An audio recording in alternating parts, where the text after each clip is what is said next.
신명기 24장 1절 13절이고요. 오늘 법은 곧 삶의 방식이다. 법은 곧 삶의 방식이다. 신명기 24장 10절입니다.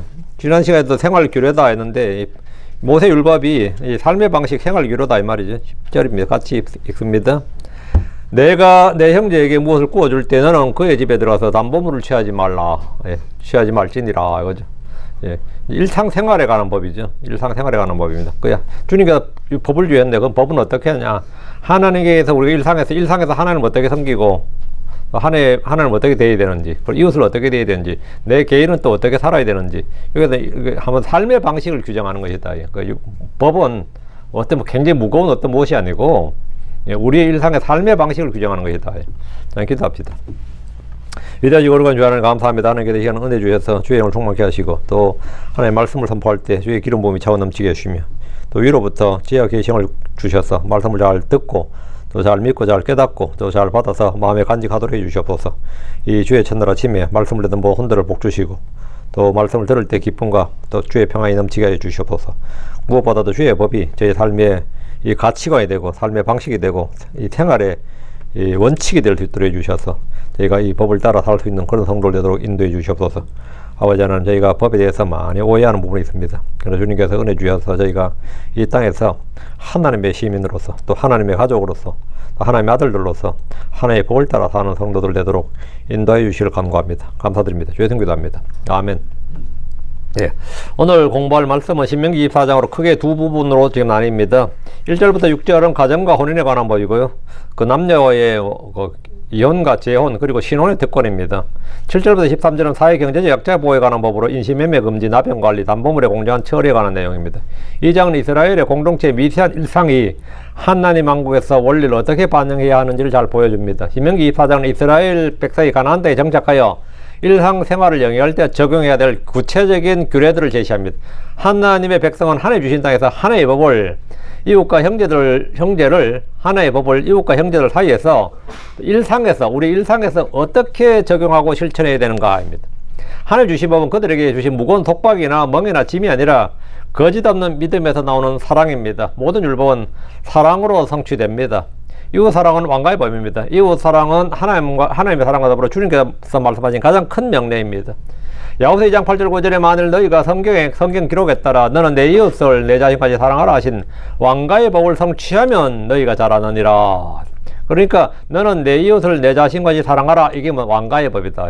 이 법을 왕가의 법이라고. 왕가의 법. 성경에서 말하는 왕가의 법입니다. 너희는 그렇게 하면 너희는 잘하느니라. 그러나 너희가 사람들의 외모를 중시하면 너희는 죄를 지으며 율법에 의해 범법자들로 확정되리라. 이 규례들은 단순한 법적 조항이 아니라 하나님의 성품과 언약적 관계를 반영하는 진술입니다. 모세는 이 법들을 통해서 두 가지 핵심 원리를 가르칩니다. 여러분, 하나의 법, 그리스도의 법, 성령의 법, 생명의 법, 믿음의 법이라 할 때 법이 뭐라고 생각합니까? 법이 뭐냐? 율법주의 막 하고 정죄하는데 대체 법이 뭐냐요? 법은 우리의 삶의 방향과 방식입니다. 삶의 토대고 근거예요. 법이. 의의 법, 자유의 법, 왕가의 법이라 할 때 법은 우리의 사고방식과 가치체계의 틀이고 생활 방식입니다. 신명기에 나오는 모세의 법은 가나안 땅에서 이스라엘 백성들이 어떻게 살아야 되는지에 대한 삶의 방식입니다. 삶의 방식이. 하나의 법은 주의 백성의 일상의 미세한 영역까지 침투합니다. 모세의 법은 우리가 무엇을 먹어야 되고 무엇을 먹어서는 안 되는지, 우리가 언제 쉬어야 되고 일해야 되는지까지 규정해 줍니다. 하나님은 단지 성전제사나 속죄일 같은 종교적 의례에만 관심이 있는 것이 아니라 이혼 증서 작성이나 담보물을 취할 것, 말아야 되는 것, 품삯을 지급하는 것, 이런 일상적인 문제까지 자세히 규정을 해 주셨는데, 이는 성도들이 자기 생각이나 사회적 관습에 따르지 말고 주의 법을 따라 살라는 겁니다. 예수 그리스도를 믿는 성도들은 그리스도의 법이 있고 왕가의 법이 있습니다. 그 법은 내 이웃을 내 자신같이 사랑하라는 겁니다. 그리스도의 법은 서로의 짐들을 지는 겁니다. 갈라디아 6장 2절에 너희는 서로의 짐들을 지라 그리하여 그리스도의 법을 성취하라. 서로의 짐을 지는 게 뭐다? 너희는 서로의 짐들을 지라. 이게 성경에서 말하는 그리스도의 법이라고요. 너는 내 이웃을 사랑하라가 왕가의 법이고 너희는 서로의 짐들을 지라 그리하여 그리스도의 법을 성취하라. 서로의 짐을 지는 게 그리스도의 법을 성취하는 것이다고요. 주의 법은 장식이 아니라 지켜야 할 명령입니다. 다음 둘째, 언약 공동체 구성원들은 서로를 사랑으로 대해야 된다는 겁니다. 약자나 가난한 자나 이혼당한 여자나 나병 환자가 모두 하나님의 형상으로 창조된 존엄한 존재들이고 그들의 권리와 필요가 보호받아야 됩니다. 모세율법은 오늘날 이방 세계에서 법적 구속력이 없지만 그대에 숨겨진 하나님의 마음과 공의 원리는 영원히 변치 않습니다. 자, 본문을 봅니다. 1절. 어떤 남자가 아내를 취하여 그녀와 결혼한 뒤에 그가 그녀에게서 어떤 부정함이 있음을 발견하여 그의 눈에 호의를 얻지 못한 일이 있을 때, 소위 말하는 사기 결혼이죠. 소위 말하는 일종의 사기 결혼이에요. 결혼해봤더니만은 전에 누가 동거했다. 이런 이야기예요. 이런 건데, 애가 있었더라. 이런 거죠. 그는 그녀에게 이혼 증서를 써서 그녀의 손에 그것을 주고 그녀를 자기 집에서 내보낼지니라. 그럼 이혼하라는 거죠. 모세 율법은 정혼, 이혼에 관련된 규정이 곳곳에 나옵니다. 어떤 남자가 아내를 취해 결혼했는데 그가 그녀에게 어떤 부정함이 있음을 발견했을 때, 몰랐을 때는 그냥 사는데 알아버렸다는 거죠. 세상에 비밀이 없다고요. 세상에 비밀이 없어요. 네. 그래가지고 발견된 근데 거기에 그럼 어떻게 되느냐? 결혼하고 보니까 혼전 동거했던 여자더라, 한번 결혼했던 여자였더라, 전직이 창녀였더라, 호스티스였다. 이러면 문제를 삼지 않을 사람이 거의 없습니다. 그건 그 문제를 삼냐? 그게 말이 안 되는, 문제를 삼지 않을 사람이 없죠. 여기서 말한 어떤 부정함이란 히브리어로 에르바띠바르인데 직역하면 벌거벗음의 일이라는 뜻입니다. 그 업종이 그쪽이다 이 말입니다. 벌거벗음의 일이라는 뜻이, 성경에서 벌거벗음, 네이키드라는 표현은 거의 대부분이 성적 수치 간음과 연관되어 있습니다. 예수님 마태복음 19장 3절 9절에서 이 문제에 대해서 말씀하셨는데, 마태복음 19장 4절 6절에 보면, 그리고 그분께서 대답하여 그들이 말씀하였더라. 처음에 그들을 만드신 그분께서 그들을 남자와 여자로 만드셨느니라. 그리고 말씀하였더라. 이런 까닭에 남자가 아버지 어머니를 떠나 자기 아내와 연합하여 그들 둘이 한 육체가 되리라 하신 것을 너희가 읽어본 적이 없느냐? 당연히 읽어보았겠죠. 창세기 2장에 다 나오잖아요. 그러므로 그들이 더 이상 둘이 아니라 한 육체니라. 그러므로 하나님께서 합하여 하나로 만드신 것을 사람이 나누지 않도록 할지니라. 이혼하지 말라는 거죠. 주님은 창조 질서를 통해서 결혼과 가정에 대해서 말씀하셨습니다. 여자에게 어떤 부정함이 있어서 남편의 호의를 얻지 못할 일이 있으면 이런 창조 질서에도 불구하고 어떻게 해야 되느냐는 겁니다. 율법은 이혼 증서를 써서 그녀의 손에 쥐어주고 그녀를 자기 집에서 내보내도록 했습니다. 이것은 정식 법적 문서로서 이혼의 사실을 공적으로 증명하는 겁니다. 유대인들은 주님 이혼 불가라 그러니까 마태복음 19장 7절 바로 모세 율법을 인용해서 대꾸 반박을 해요. 그러면 모세는 왜 이혼 증서를 주고 그녀를 보라고 명령하였나이까? 바로 이 구절이죠. 그럼 왜 이혼 증서? 신명기 24장 1절은 왜 있느냐 이거? 네가 지금 율법의 말씀과 어긋나게 말하고 있지 않느냐? 그러면 모세는 왜 이혼 증서를 주어 그녀를 버리라고 명령하였나이까? 라고 물었습니다. 대받아친 거예요. 주님은 이 규정의 본래 의미와 목적을 정확히 설명해 주었는데 그 말씀을 주님이 듣자마자 마태복음 19장 8절 9절에 그분께서 그들에게 말씀하시니라. 모세가 너희들의 마음이 강팍함으로 너희에게 너희 아내들을 버린 것을 허락하였도다. 그러나 그것이 처음부터 그런 것은 아니었노라.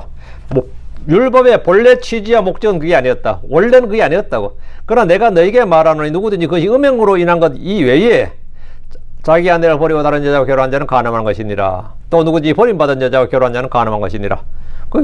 주님께서 이렇게 말씀하신데, 율법을 제정하신 분, 율법을 주신 분께서 로기버, 주님은 율법을 주신 분이, 율법을 주신 분께서 율법의 취지와 목적을 말씀하신 거죠. 주님의 이 말씀은 율법을 주신 분께서 친히 해주신 해석입니다. 모세 율법의 이혼 규정은 하나님께서 허락하신 뜻입니다. 원하신 뜻이나 본래 뜻인 게 아니라 허락하신 뜻이, 이 규정은 사람들의 마음이 강팍함으로 허락해 주신 것이지 처음부터 그런 것은 아니었다는 겁니다. 그럼 왜 이혼을 허락하신 거냐? 여성의 생명과 권리를 보호하기 위한 것이었습니다. 이거는 인권을 위한 거예요. 남자가 미워하는 여자와 함께 살면 근데 이혼을 불허를 해요. 평생 이혼 금지해버리면 자기 아내를 평생 학대하거나 죽일 수 있습니다. 이걸 방지하기 위해서 이혼하는 게 훨씬 더 나은 거죠. 더 큰 죄를 방지하는 겁니다. 법적으로 이혼을 하면 여성의 재혼 권리가 보장이 됩니다. 이 증서가 없으면 여성은 간음으로 오해받을 수 있습니다. 또한 법적으로 이혼 증서를 받고 도시의 장로들과 제사장들에게 공령을 받으려면 증거와 증인들을 필요로 하고 숙고의 시간이 필요합니다. 이는 충동적 이혼을 방지하는 효과가 있습니다. 이혼 증서를 통해서 나중에 분쟁이 생기면 증명할 수도 있습니다. 모세의 율법이 주어지던 고대 사회의 이런 법은 주변 민족들에게 전혀 없는 여성 보호 규정이었습니다. 고대 근동에서는 남자가 단순히 너는 내 아내가 아니다, 이 말 한마디로 그냥 이혼이 성립했습니다. 그러나 이스라엘에서는 공식 문서가 필요했습니다. 그것도 공증을 받아야 돼. 그 도시의 장로들과 제사장들에게 공증을 받는 공식 문서가 필요했습니다. 모세 율법의 이혼 규정은 하나님의 본래 뜻과 달리 현실을 반영한 것입니다. 우리는 크리스천들로서 아내와 결합한 자는 둘이 아니라 한 몸이고 하나님이 결합해 주신 것을 나눌 수 없고 음행의 연고 외에는 이혼하지 않도록 해야 됩니다. 이 역시 현실적으로 말은 잘 안 돼요. 이 하나님 말씀은 말씀인데 현실적으로 말이 안 되는 게 뭐냐, 그런 건 물론 뭐 성경 신자들이 그게 말이 되느냐 하지만 현실적으로 가정폭력인 경우에요. 아니면 도박을 해요. 오후에 나가서 새벽에 들어온 사람이 있죠. 밤새 도박하고, 응? 아침에 마누라 깰 때 들어온 사람이 있어요. 밤에는 생생해. 밤에 생생해. 밤새 도박하고 밤새 술 마시고 들어와요. 그리고 또 생활비를 한 푼도 안 줘. 유기라는 그 버림받은 거 같은 거 유기. 응? 그 이런 경우에 가정폭력이나 도박이나 유기 등의 문제 앞에서는 어쩔 수 없이 이혼을 합니다. 그리고 그런 거 갖고 와서 이혼하겠다 그러는데 목사가 성경 구절 드리면서 안 돼요 그러면 그 놈도 좀 미친놈이에요, 딜은. 사실 안 되는 건 맞는데 더 큰 불행과 범죄를 막혀서 그냥 예 알았습니다 이렇게 말하게 됩니다. 이게 현실 문제죠. 고린도전서 7장 10절에 16절에서 이 신약에서 이혼한 자와 믿지 않는 배우자에 대한 지침을 정하는데 기본적으로 혼인은 이 큰 틀이 있습니다. 혼인은 하나님 언약이다. 하나님을 증인으로 삼은 하나님의 언약이고 그걸 깨뜨린 것은 당사자 간의 문제, 뭐 교회 문제가 아니라 하나님과의 문제가 있다. 이거 하나님과의 문제. 그건 그 사람이 책임져야 돼요. 그건 그 사람이 책임지는 겁니다. 2절. 그리고 그 여자는 그의 집에서 나가면 그녀는 가서 다른 남자의 아내가 될 수 있느니라. 재혼을 보장해 줬습니다. 이혼한 여자의 재가를 허락해 준다고. 이거는 우리나라 조선시대도 안 되던 이야기예요. 그 한국 조선이 완전 유교 탈레반인데 이 유교 탈레반은 거의 무슬림 율법에서 나왔습니다. 이게 본래 유교가 그랬느냐 하면 그렇지도 않아요. 고려시대에도 재혼이 굉장히 자유로웠습니다. 한국의 삼국시대는 물론이고 고려시대에도 여자가 마음에 안 들면 그냥 이혼하자 그래가 먼저 그런 기록이 많이 있습니다. 근데 조선이 완전히 바뀌었죠. 불교에서 유교로 바뀌면서 그냥 유교도 아니야. 이상한 유교가 들어온 거예요. 근데 남편과 사별을 해도 재혼을 허락 안 해버리는 거예요. 남편이 죽었는데도 재가를 못하게 하는 거예요. 이거 뭐 미친 나라죠. 근데 지금 성경에서는 뭐라고요? 그녀는 가서 다른 남자의 아내가 될 수 있느니라 하잖아요. 응? 이혼한 여자는 그의 집에서 나가면 다른 남자의 합법적인 아내가 될 수 있습니다. 재혼은 법적이다 이거요. 합법이다. 재혼이 허용된다는 말입니다. 고대 율법시대 이스라엘 여성은 이혼을 당했더라도 새로운 가정을 꾸릴 수 있었습니다. 이것은 당시 문화에서는 매우 진보적인 규정이었습니다. 많은 고대 사회에서 이혼당한 여성이 재혼하기 어려웠습니다. 우리나라 조선시대를 생각해 보십시오. 유교 사회에서는 남편이 죽어도 재혼을 허용하지 않았고 자결을 하면 열려문이라도 열려라고 칭송을 했는데 그러니까 그걸 뭐 죽어라 이 말이죠. 응? 재산 안 주고 죽어라 이 말이 그 열려예요. 그게 얼마나 감사하겠어. 응? 우리 집에 죽어도 정부에 열려문 세워줘서 돈 받고 명예 얻고 자기 집에 재산 추가 하나도 안 내고 그러니까 그렇게 좋아하는 겁니다. 응? 진짜 황당한 나라인데 하나님은 이혼당한 여성을 더럽다, 부정하다, 실패자로 낙인 찍지 않습니다. 그녀의 새로운 시작을 허용합니다. 이것은 하나님의 은혜와 회복의 은혜를 보여줍니다. 고린도전서 7장 39절에서 신약에서 사별한 여자의 재혼에 대해서 말하는데 아내는 그녀의 남편이 살아있는 동안 법에 의해 매여 있느니라. 그러나 만일 그녀의 남편이 죽으면 그녀는 자유롭게 되어 그녀가 뜻한 자와 결혼할 수 있것이며 그녀가 뜻한 자와 결혼할 수 있거니와. 이게 뭐죠? 자기 원하는 대로 결혼할 수 있다고요. 근데 딱 하나, 오직 주 안에서만 할 것이니라. 크리스찬들끼리만 하라. 크리스찬들 같은 신앙으로 하라. 신앙 없는 사람 하지 말고.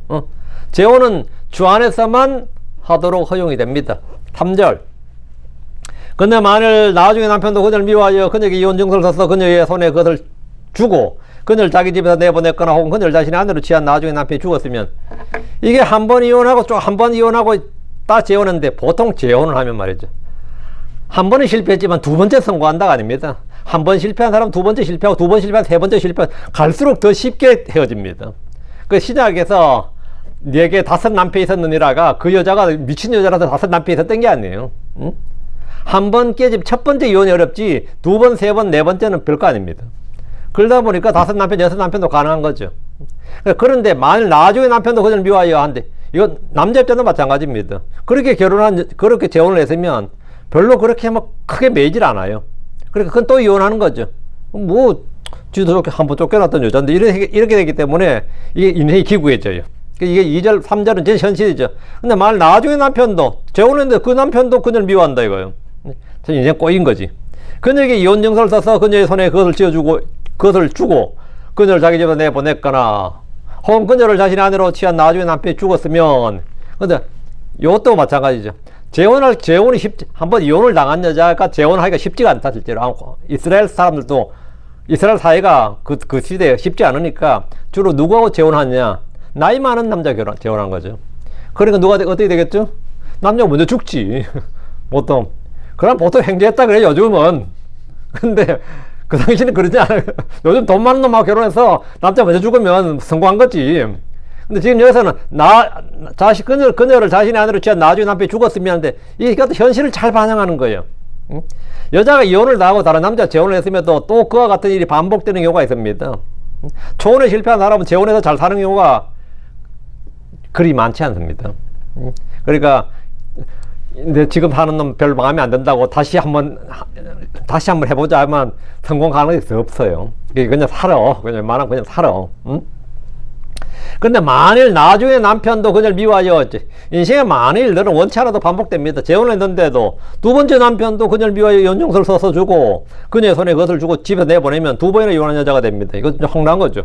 재혼을 했는데 그 남편이 죽은 경우에는 가부가 됩니다. 재혼할 때 여자들은 나이 많은 남자와 결혼하는 경우가 많았기 때문에 남편이 먼저 죽는 일은 흔한 일이었습니다. 하나님은 인간의 연약함과 실패를 잘 아십니다. 우리의 이 현실 상황을 잘 안다고요. 한 번의 실패로 끝나는 것이 아니라 추가적인 실패나 상실을 통해서 더 복잡한 상황이 발생할 수 있음을 인정하십니다. 전 젊은 여자가 3번, 4번 결혼한 것도 봤어요. 근데 이제 그만하라고. 5번, 6번 해봐야 똑같다고요. 근데 그만하라 그래요. 이제는 그만하라고. 왜? 그거는 그 사람 문제도 아니고 자기 문제예요. 자기 문제예요. 우리는 반복되는 실패 속에서도 하나님 은혜를 신뢰해야 됩니다. 하나님은 실패한 자도 회복시키실 수 있습니다. 4절. 그녀를 내보낸 그녀의 전 남편은 그녀가 몸을 더럽힌 후에 그녀를 다시 아내로 취하지 말지니라. 이는 그 일이 주 앞에 가지한 것이기 때문이니 너는 주 내 하나님께서 내게 상속물로 주신 것 따위서 죄를 짓지 말지니라. 그러니까 재혼을 하고 이혼 증서를 받은 여자는 재혼이 자유로운데 단 안 되는 사람이 있어요. 전 남편하고 하지 말라는 거예요. 전 남편하고 하지 말라. 전 남편은 자기가 내보낸 아내가 다시 이혼하거나 사별해서 홀몸이 되었다고 해서 그녀와 재결합해서는 안 됩니다. 이혼한 여자가 다른 남자와 재혼한 후에 이혼한 것을 성경은 그녀가 몸을 더럽힌 이후에 이렇게 말합니다. 그녀를 다시 아내로 취하지 말지니라. 여자가 이혼한 후에 혼자 살다가 다시 전 남편과 결혼한 것은 혼자 살다가 다시 재결하는 건 잘하는 거예요. 그건 성경적이죠. 그건 고린도전서 7장 10절 11절에 나옵니다. 아내가 이혼을 했다면 그대로 지내든지 아니면 다시 그 남편과 화해하라 해서, 화해하라 이게 뭐냐, 재결합하라 이 말입니다. 그건 잘하는 거죠. 여기서는 남과 재혼하지 않은 전 배우자와 관계 회복 가능성을 열어둔 겁니다. 반면 이혼하고 다른 남자 살다가 다시 그 여자가 그 사람하고 찢어져 가지고 전 남편을 만난 것은 살아보니까 네가 그래도 더 낫더라 이러면 이건 말이 안 된다. 이건 가지한 것이다 이 말이에요. 이는 그 일이 주 앞에서 가지한 것이기 때문이니라 이랬습니다. 이것은 단순한 도덕적 문제가 아니라 거룩하신 하나님 앞에서 용납될 수 없는 범죄고 불법입니다.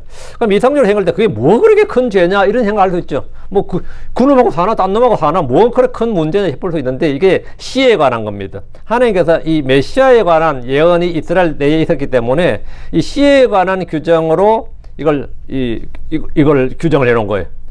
그걸 혼자 피키지 말라는 겁니다. 혼자 피키지 말라는 거예요. 성경은 4절에 너는 주 내 하나님께서 내게 상속물로 주신 그 땅에 죄를 짓지 말지니라 이렇게 말하는데, 결혼, 이혼, 재혼, 다시 전 남편과 재혼은 혼인언약을 더럽힌 일입니다. 이 규정은 하나님 앞에서 맺어진 혼인언약은 경솔하게 끼어지고 다시 맺어질 수 있는 것이 아니란 겁니다. 주님은 혼인에서 증인이고 이혼한 걸 미워하십니다. 히브리 13장 4절에 결혼은 모든 것 가운데 존귀한 것이요 침상은 더럽히지 말아야 하느니라. 결혼은 모든 것 가운데 존귀한 것이요. 결혼은 뭐 인생의 무덤이다 그런 게 아닙니다. 성경에 따르면 결혼은 뭐라고요? 모든 것 가운데 존귀한 것이다.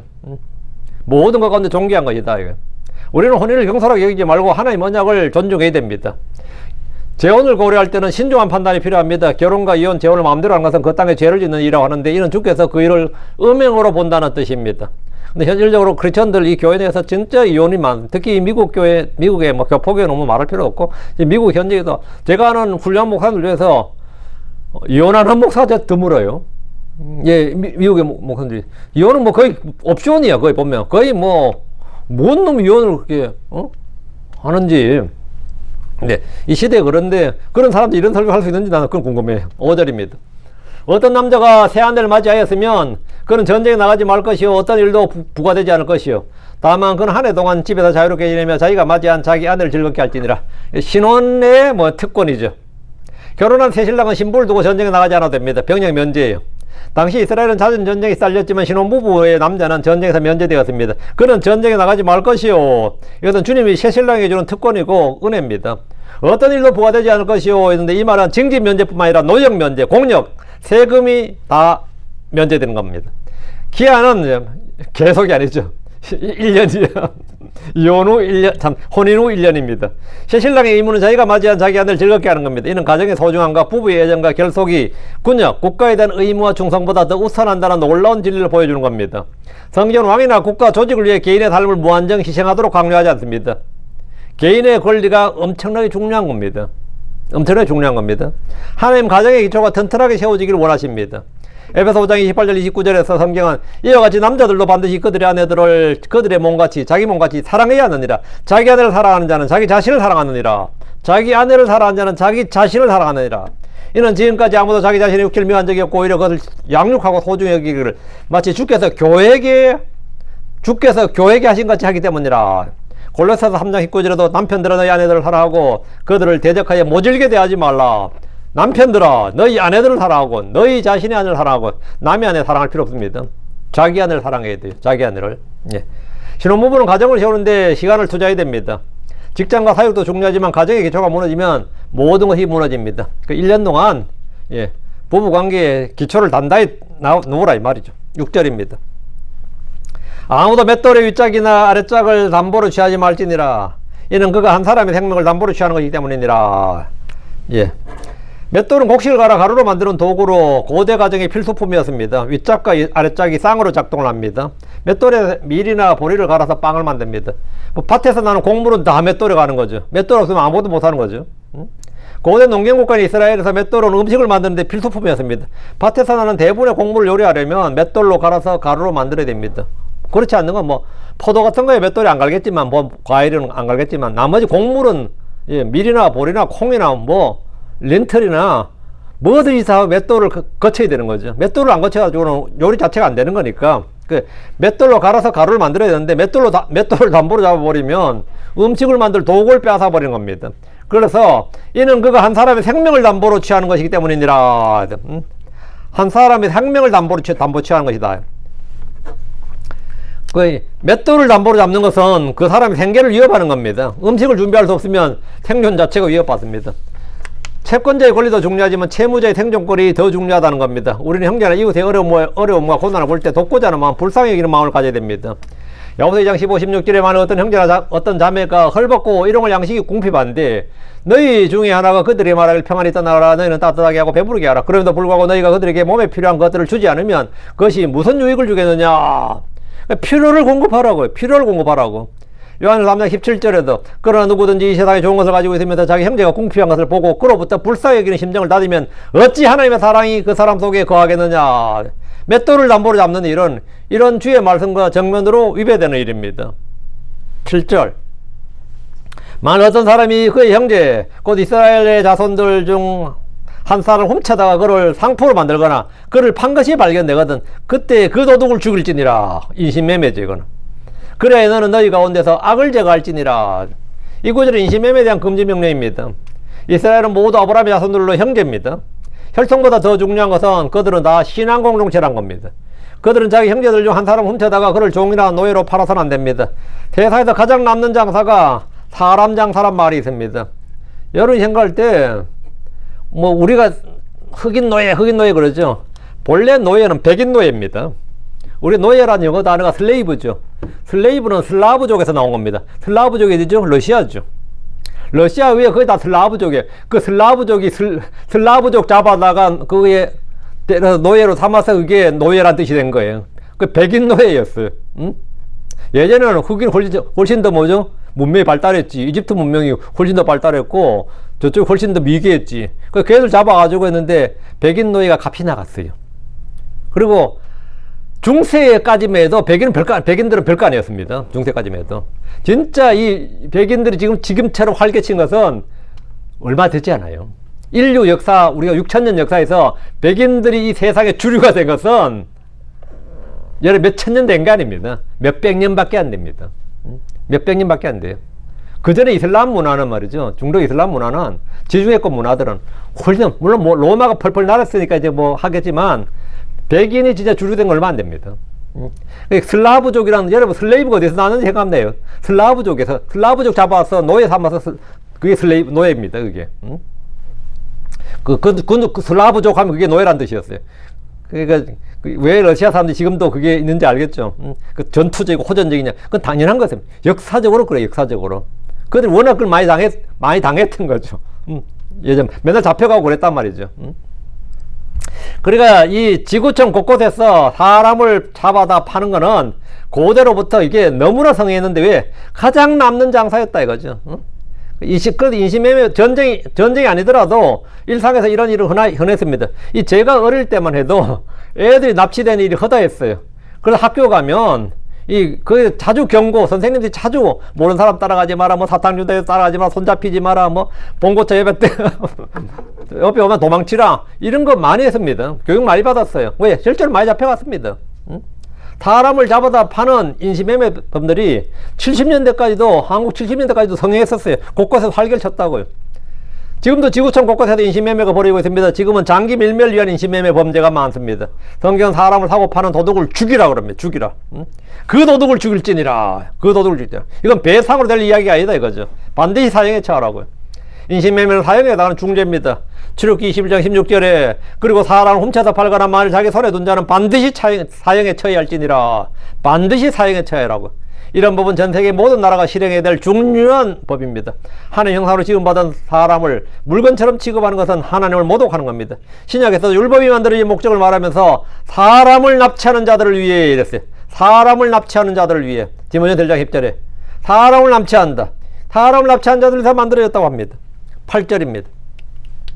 나병의 재앙을 조심하라. 너는 레인 제사장들이 너에게 가르칠 모든 것에 따라 부지런히 지키고 또 행할지니 곧 내가 그들에게 명령한 대로 너희는 너희는 그대로 지켜 행할지니라.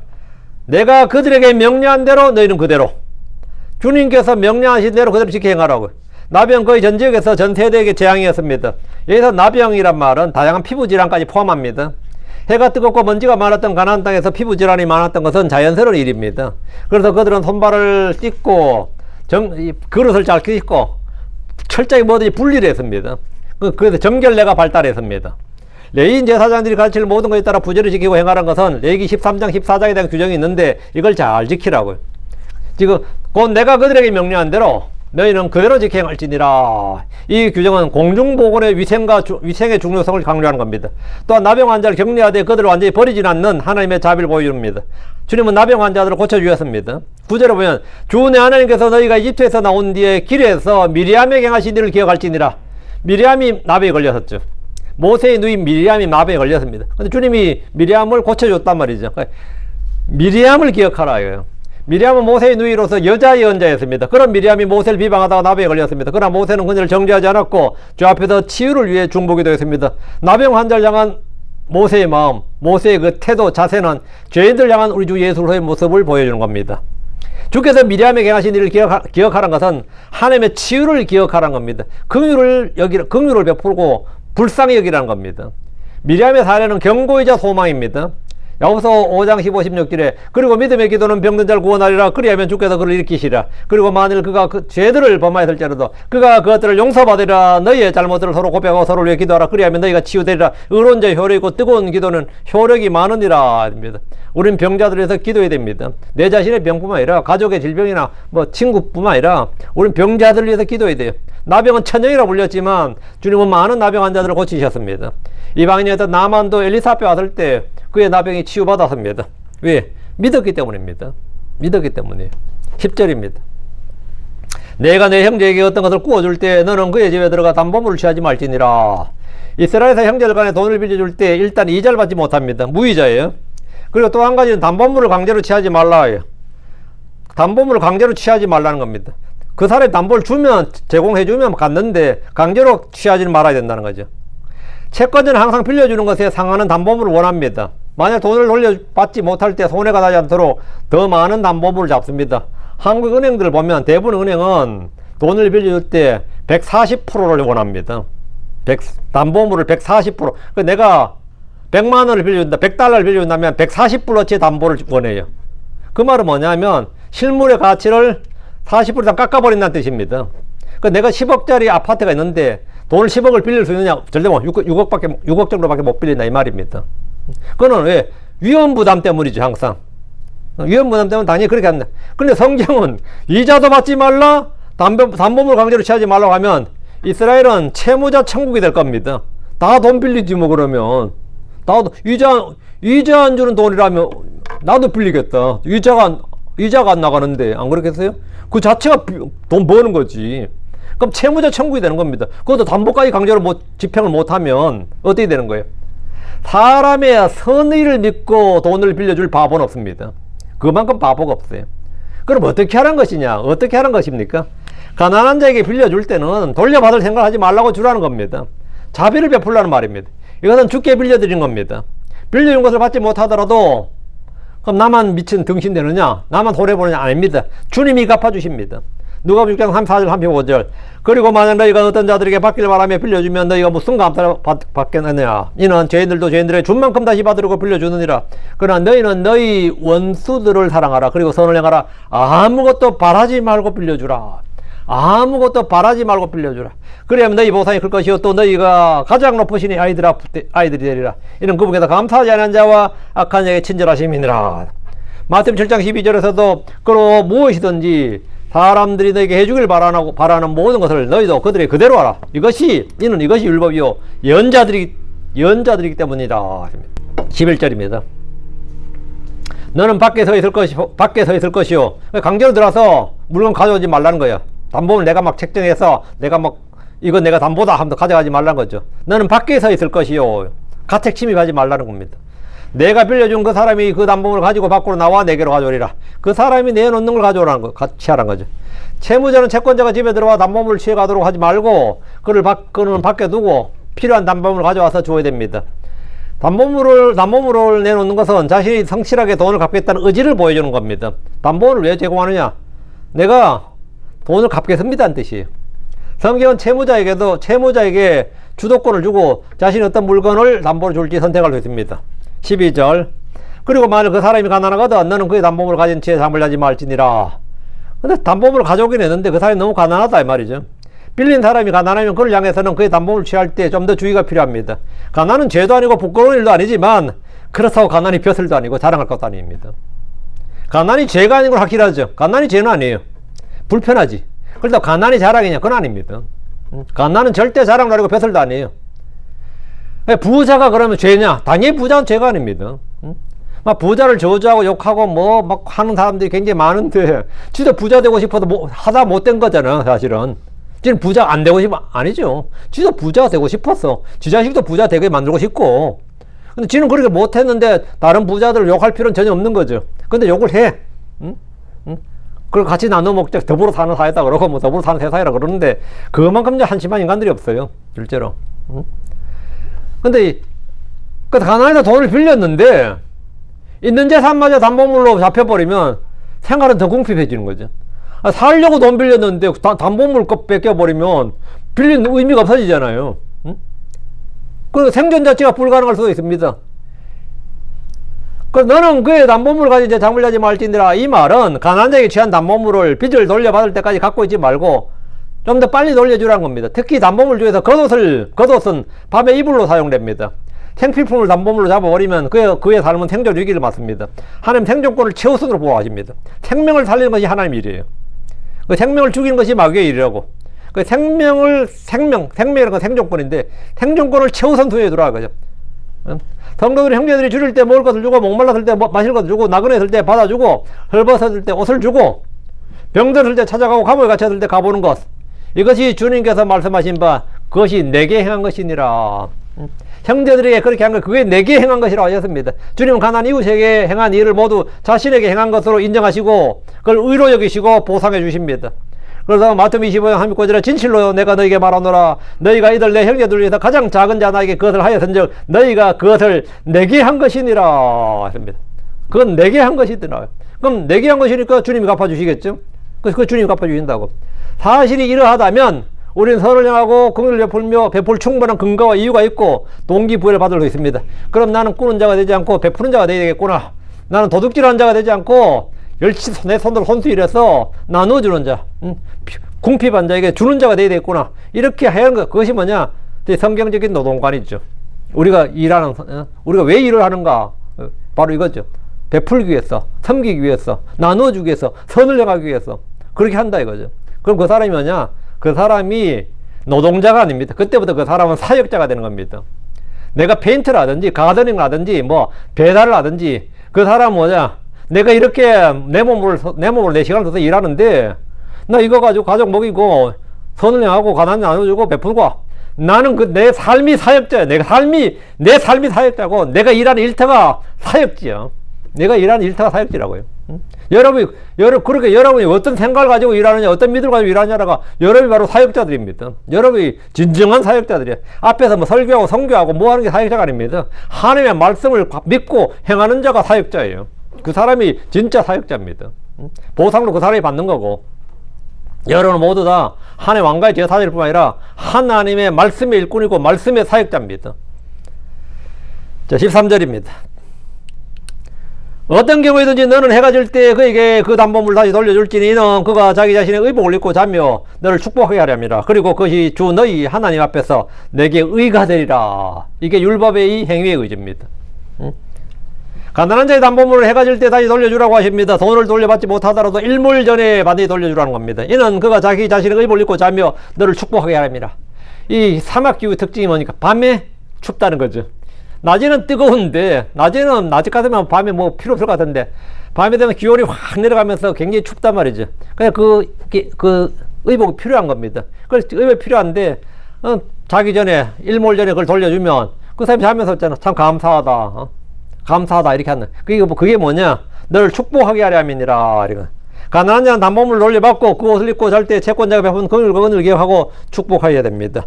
은혜를 알고 감사하는 겁니다. 많이들이 돈 있는 사람들을 악마하고 탐욕을 부린다고 정죄합니다. 그러나 이는 잘못입니다. 내가 돈을 빌릴 수 있는 것은 당연한 권리가 아니라 호의입니다. 담보물을 돌려받는 것은 큰 은혜입니다. 채권자는 돈을 빌려주고 담보물도 돌려주면 사실 돈을 제때 돌려받기 어렵습니다. 그러면서 무이자로 빌려주고 담보물로 돌려주는 것은 이것이 주의 법이고 주의 명령이기 때문입니다. 주의 법을 지키다가 입는 손해는 절대 손해가 아닙니다. 주의 법, 주의 명령을 지키다가 입는 손해 있죠. 그건 절대 손해가 아닙니다. 성경은 뭐냐 싶다. 그리고 그것이 주 너희 하나님 앞에서 내게 의가 되리라. 나의 선의를, 나의 호의를 이놈이 악용을 하네, 오용을 하네, 나를 이용해 먹네. 참 나를 조롱하는 거, 조롱하는 거죠. 그런 사람은 악해요, 기본적으로. 그래서 선의를 베풀면 자기 권리인 줄 아는 사람이 많습니다. 그래도 불구하고 뭐냐? 그것은 내가 한 그 행위는 뭐냐? 주 너희 하나님 앞에서 내게 의가 되리라. 크리스천들이 주의 말씀을 기억하고 실생활에서 그대로 행하는 것은 절대 손해보는 일이 아닙니다. 우리에게는 모든 것이 주가 되시는 하나님이 계십니다. 모든 것의 주가 되시는, 모든 것의 머리가 되시는, 모든 것의 뿌리가 되시는, 우리의 전부가 되시는 하나님이 계십니다. 구약 성도들이 율법에 따라 행하는 일은 그에게 의가 됩니다. 신약 성도들이 믿음에 따라 행하는 모든 일 역시 그에게 의가 됩니다. 긍휼히 여기는 자들은 복이 있습니다. 주님께서 누가복음 6장 38절에 주라 그리하면 그것을 너희가 받으니 곧 후이되어 누르고 함께 흔들고 넘치게 하여 사람들이 너희 품에 안겨주리라. 실로 너희가 잴 때 쓰는 똑같은 척도로 너희가 다시 평가를 받으리라. 교회 안에서 영적 주제뿐 아니라 경제적 거래에서도 하나님의 공의와 자비를 실천하십시오. 상대방의 축복을 구하고 하나님 앞에서 의로운 자로 사십시오. 오늘 결론입니다. 하나님의 거룩함은 우리 일상의 삶에 침투합니다. 하나님은 성전 제사뿐 아니라 이혼 증서나 맷돌이나 담보물 같은 일상적인 문제도 큰 관심을 갖습니다. 우리의 모든 생활은 하나님의 주권 아래, 하나님의 뜻 아래 있습니다.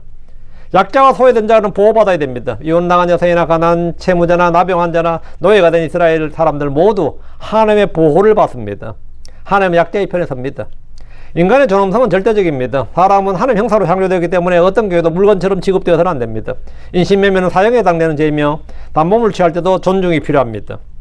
다음, 하나님의 은혜는 회복을 허락합니다. 이혼당한 여성이 재혼할 수 있었지. 하나님은 실패하는 자에게도 새로운 시작을 허락하십니다. 그러한 죄의 결과는 사라지지 않습니다. 다음, 공의와 자비는 분리될 수 없습니다. 채권자의 권리는 인정되지만 채무자의 생존권이 더 우선됩니다. 이것이 하나님의 공의입니다. 구약의 율법은 신약에서 바르게 해석되고 적용돼야 됩니다. 혼인은 거룩한 겁니다. 크리스천의 부부관계는 그리스도와 교회의 관계와 같습니다. 혼인은 존귀하게 여겨져야 됩니다. 경제적으로도 우리는 의와 자비를 실천해야 됩니다. 사람의 생명이 그 소유의 풍부함이 있지 않습니다. 가난한 자를 돕고 긍휼을 베푸는 것은 우리의 특권입니다. 우리는 가난한 자를 착취하지 말고 그들의 생존을 위협하는 행위를 하지 말아야 됩니다. 또한 이런 일을 할 때 사람을 외모로 취하지 말고 가난한 자라고 멸시하지 않도록 해야 됩니다. 우리 일상에서 주의 말씀을 기억하고 거룩함을 추구해야 됩니다. 무슨 일을 하든지 마음을 다해 죽게 하다 하고 먹든지 마시든지 무엇을 하든지 하나님의 영광을 위해서 해야 됩니다. 이런 규정은 모두 일상의 삶에서 주님을 머리요 중심으로 두라는 겁니다.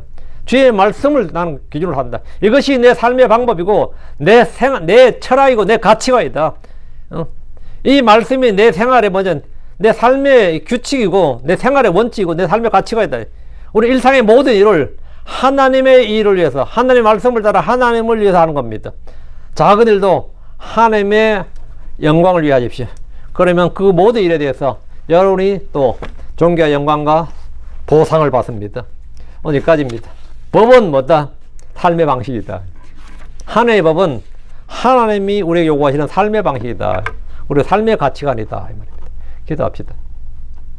위대하시고 거룩한 주 하나님 감사합니다. 하나님 은혜 주셔서 주의 말씀을 전했습니다. 전해진 모든 말씀들이 성도에게 잘 전달되게 하시고 저희가 하나님의 말씀을 대할 때 이 말씀을 그냥 이론적으로 듣고 믿고 마는 것이 아니라 이것이 저희 생활의 규칙이 되게 해주시고 생활의 원칙이 되게 하시고 저희의 가치가 되게 하시고 생활 방식이 되게 해 주시옵소서.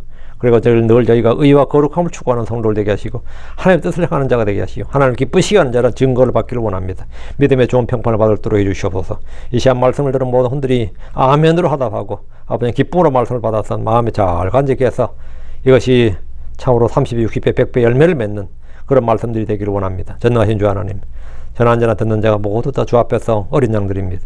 주님께서 저희를 참 양육해 주시고 자라게 해 주시고 열매 맺게 해 주십시오. 승리하는 성도 되게 해 주시길 원합니다. 감사드립니다. 주의 승기도합니다. 아멘. 아멘.